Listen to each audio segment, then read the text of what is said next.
Hi guys.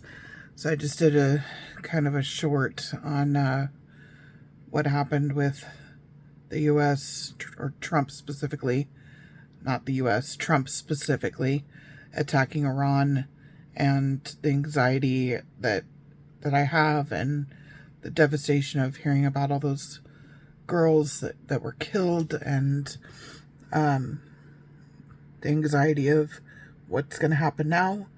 You know, it just, he's such a bastard. He's such a fucking narcissistic piece of shit, in my opinion. Um, so I'm struggling this week. I'm struggling.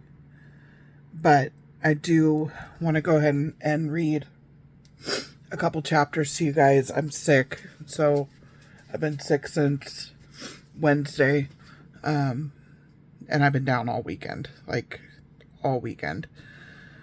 So I have a doctor's appointment first thing in the morning at like 7 o'clock. Hopefully I'll get some like antibiotics or something, because I feel horrible. Anyway, so I'm going to read you guys chapters 27 and chapter 28. They're short, and chapter 29 is the last chapter of the book.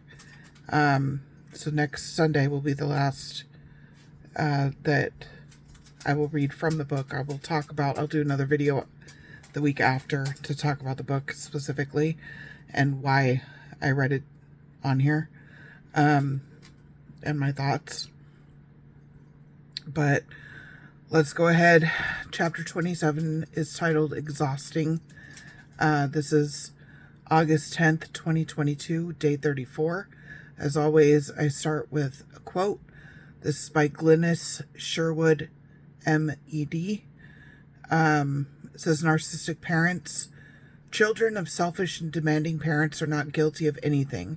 They have been abused and manipulated into believing that their sole purpose is to make the parent happy. In fact, this is a destructive con job, and the guilt rests with the self-absorbed or narcissistic parent.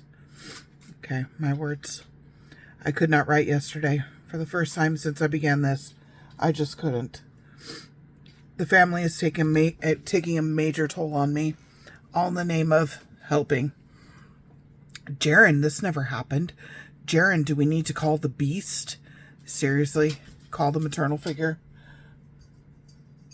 Sorry, Chip and Clarice Appointment. Sure, you go right ahead, but I am done. I had to block all communication with Beau and the faux father, absolutely clueless, completely toxic. Yet, Jaren, you are unstable. Which is an absolute verbatim thing that narcissists say. Suck it. Such manipulation, such gaslighting, so disgusting. But I'm not 4 anymore. Not 11, not 15, not 17. I've done the work. I'm currently doing the work. It is very common for families to react this way, ridiculously so in fact, but it is devastating to me. I knew I'd piss some people off. It was inevitable. Coming clean to this extent, it's too much for most, and I'm sorry if I hurt anyone by doing so. However, if I'm going to move beyond survival to thriving and healing, it is necessary. I will not back down, but it is taking a toll on me physically and emotionally. I have some kind of laryngitis going on. Oh, that's ironic. My voice is nearly gone, and I am exhausted. I know I say that a lot, but this is a whole new level, and I'm worried that I'm going to get really sick if something doesn't give. So I need to slow down. As much as I want to get this all out and down, I may need to take a couple days break in between writing. It is necessary right now. So I'm eating dinner, and I'm going to take a nap, and then I'm going to the pool to swim it out. If it doesn't get too late and I am up for it, I shall write after. Damn, did I sleep. That was a solid 4 hours, I think. Didn't make it to the pool, but that's okay. For sure tomorrow night. I probably should take a break one day anyway. See if it helps with getting my voice back. So ironic, truly, losing my voice right as I find it. The universe has some sense of humor. Okay, I think I'm in a good place to talk about the rest of the emancipation. We shall see. Okay, postscript, March 2024. I didn't fully understand how narcissistic abuse affects our physical bodies. I look at the health struggles I'm currently facing, and it does make sense to me now.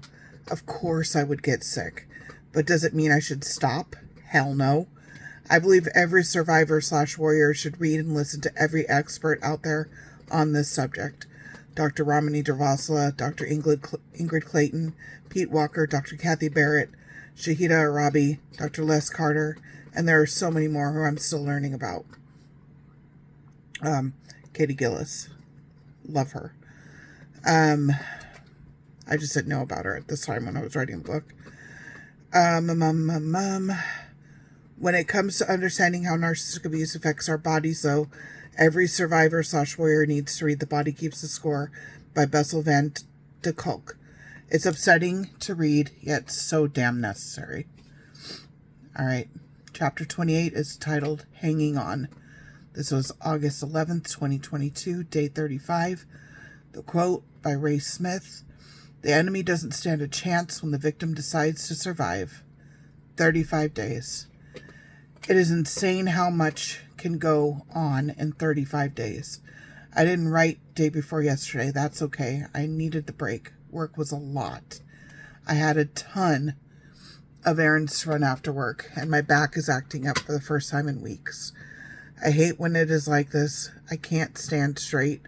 It's almost completely out, so time to chill, rest. We'll see how it is later and if I can swim. I've been up for an hour. It's almost 6 a.m. I'll hop in the shower, by 6:45, but I will write a bit first. Back to the emancipation. The final court date was coming up. This was it. I would either be free or spend the next couple of years dodging people who did not have the insight or ability to treat me the way I deserved to be treated. I bought my plane ticket. The maternal figure and Donald were picking me up from the airport. The maternal figure was set to attend the court date with me. She was to tell the judge in person that she believed emancipation was the correct choice for me. However, the maternal figure expected my letter for her custody case. The moment I got in the car, after I got off the plane, stall, Jaren, stall. But time had run out. Stalling was no longer an option. We were on our way to my grandma's house. I was set to stay a couple of days with her. Yeah, that's going to be tough. Oh, my letter? It's in my bag. I'll get it once we get to Graham's. Why not now? Crap. Fuck it. Sorry, the maternal figure, not really, but there is no letter. Not for me. Holy fucking shit. Fury from the front seat. Donald sat driving, rage coming from the passenger seat. Screw this. The moment we stopped at a red light, I grabbed my bag and bolted. Screaming, ranting, raving coming from the car. Damn, we made it so close to Graham's. They tried following me for a while. Jaren, get back in the car. Screw you, leave me the hell alone. Tires screeching, and they're off. Good riddance. Time to find a payphone. Need to figure out what to do. I was close to my grandma's apartment, but I knew that's where the maternal figure and Donald were going. I found a payphone in the shopping center by my grandma's house. I called Joe to come and get me. Meanwhile, the maternal figure had been dropped off at Grandma's house. Donald found me and pulled up by the payphone. Get in the car, Jaren. Oh, hell no. Donald had always creeped me out. He would make inappropriate comments in front of Marjorie Taylor and I all the time. Foul-breathed, shady man that had threatened the faux father right in front of me. And you want me to be in a car alone with you? To take me back to the maternal figure? Fuck off. He said his piece after attempting to get me in the car. I didn't give a damn what he had to say. His opinion meant nothing to me.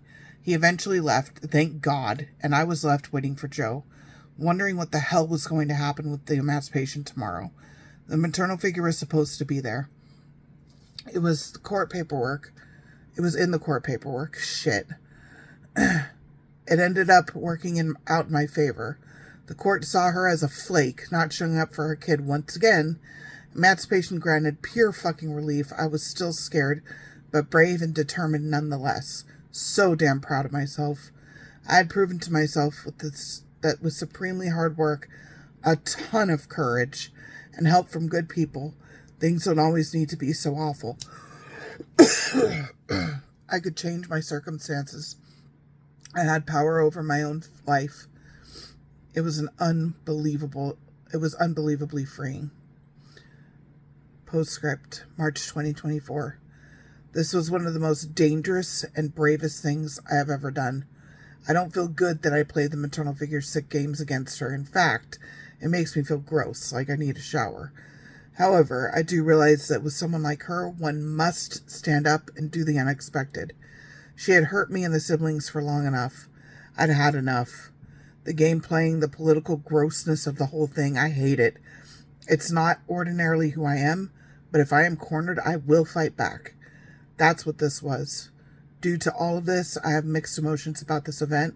I am both revolted and proud. It's difficult to rectify.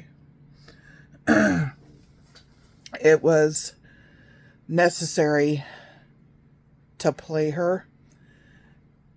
I remember reading this with Abigail, my therapist, and she commented and she's shaking her head and she's like, did she really think that you were never going to catch on to what the hell she was doing? And yeah, I think she really thought that.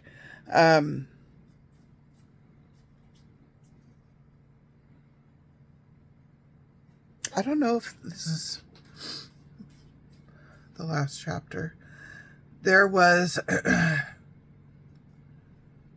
No, it's not. It's not the last chapter. I'm sorry. We've got more. Because I haven't told you guys about the last time that I saw the maternal figure, which was like 11 years ago, and how it ended. And I am proud of how I behaved and that I stood up for myself and I stood up for my son, and I let her have it. And we'll talk more about that soon. So yeah, what I did with the letter, I feel proud, yet I feel disgusted because I had to play the game. I had to play the game, and I don't like playing the game. Because it makes me feel like her. And that's not me. So, yeah, that was the emancipation. All right, guys.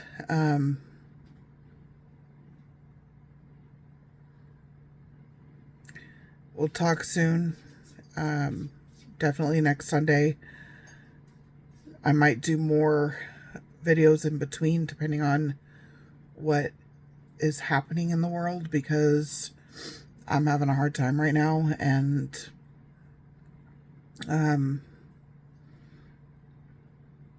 yeah, your guys' comments and conversation would be